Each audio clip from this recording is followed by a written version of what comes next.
eza na elongi eza na nzoto tozaka na besoin ya kozala na hydratation. Alors au coco c'est la no produit éclaircissant, oui certes, mais aux a besoin il y a produit hydratant pour ne permettre yo pour na yo ezala en forme, pour na yo ezala na souplesse, pour na yo ezala na éclat, et puis pour na yo ezala vraiment toujours jeune par rapport à produit éclaircissant. Alors lelo na bongo 5 crèmes hydratantes ya nzoto na elongi. Alors on se retrouve tout à l'heure pour nabete abino solo ya ndenge ni lokoko sali la.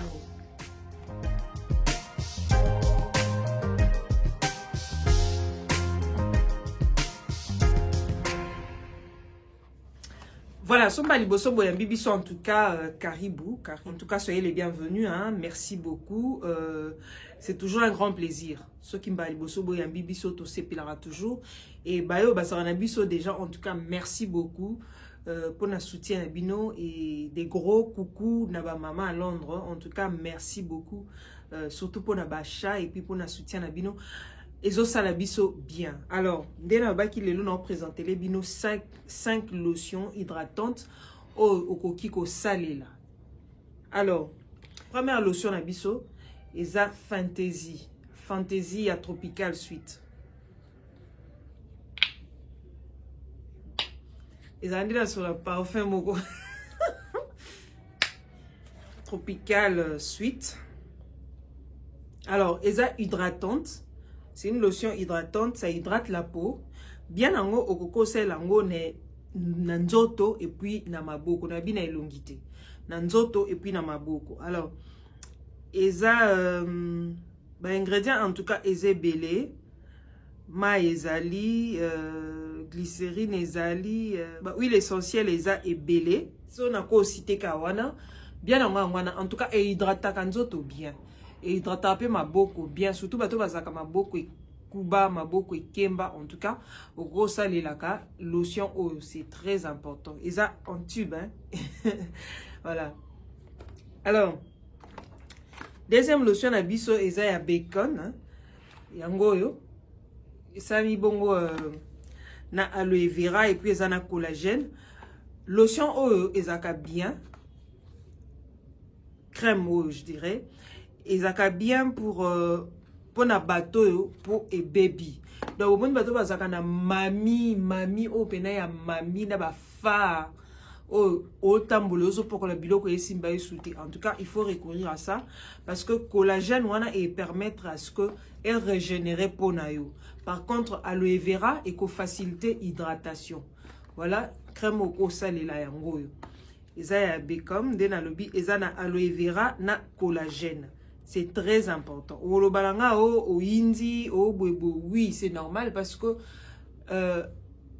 lotion ou crème hydratante ezaka pona ezongi sa mai na nzoto. Ezaka te pour éclaircir nzoto amutu. Non, ezaka pona ezongi sa mai na nzoto. Alors c'est très important.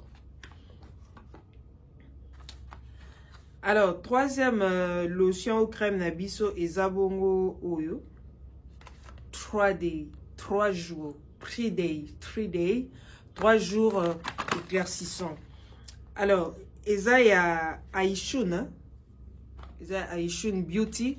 Voilà. Donc, crème eza bien parce que eza hydratante, au même moment, eza éclaircissante. Et puis, elle favorise surtout bateau bazaka na mélanine et se développe à tout moment. En tout cas, c'est bien au conseil la crème, mais bien en haut, au conseil en haut kana pourquoi. C'est pour les visages. Au conseil en haut n'a peau quoi, parce que le soir ça hydrate et ça éclaircit aussi la peau. C'est très important. Bon ingrédients c'est belé, nako le kaka likolo toza. Voilà, glycérine ezali, ma ezali, niacinamide ezali. Si je n'ai pas que citer ingrédients là. En tout cas, ezaka bien pour na peau et qu'on permettre à ce que peau na yo ezala lisse, ezala hydraté, ezala bien aussi. Alors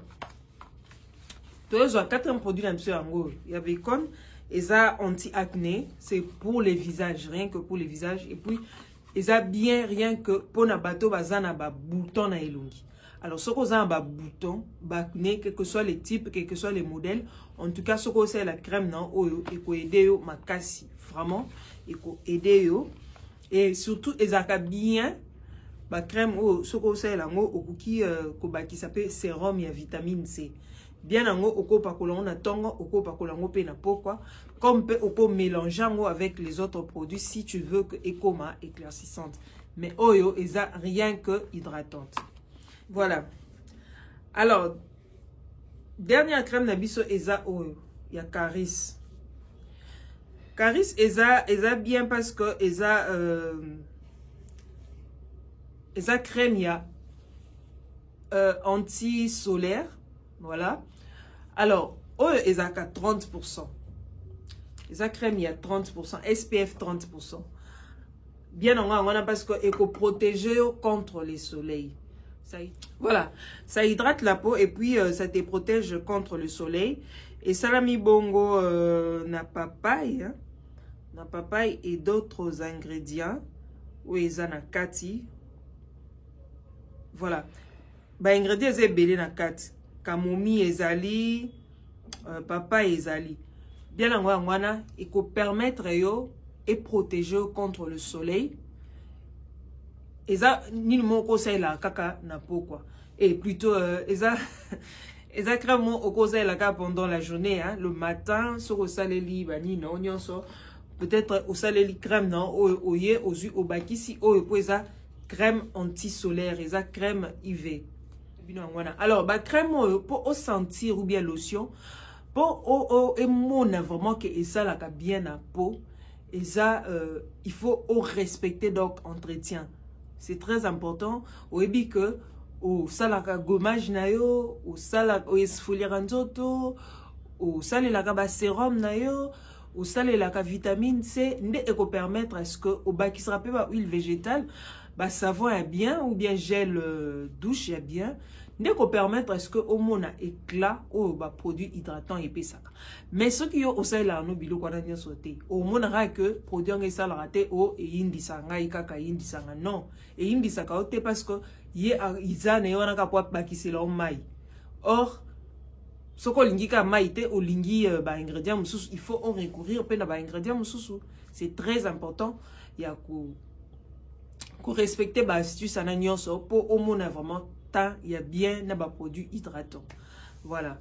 Alors par contre au bateau le crème eza pour les problèmes acnéiques et aux bien ce qu'on mélangeant peut-être na sérum à vitamine C au sale lango na nettoyant il y a base il y a salamina na lavender. C'est très important. Au ko ba qui ça sérum il y a truti avec la crème et qu'on permettre et nettoyer bien et aider par rapport à ma bouton et camoufler ma bouton. C'est très important. Alors, pour n'allélo tout soutien. Bobo santé, ko s'abonner, ko partager, na ko liker. Bye.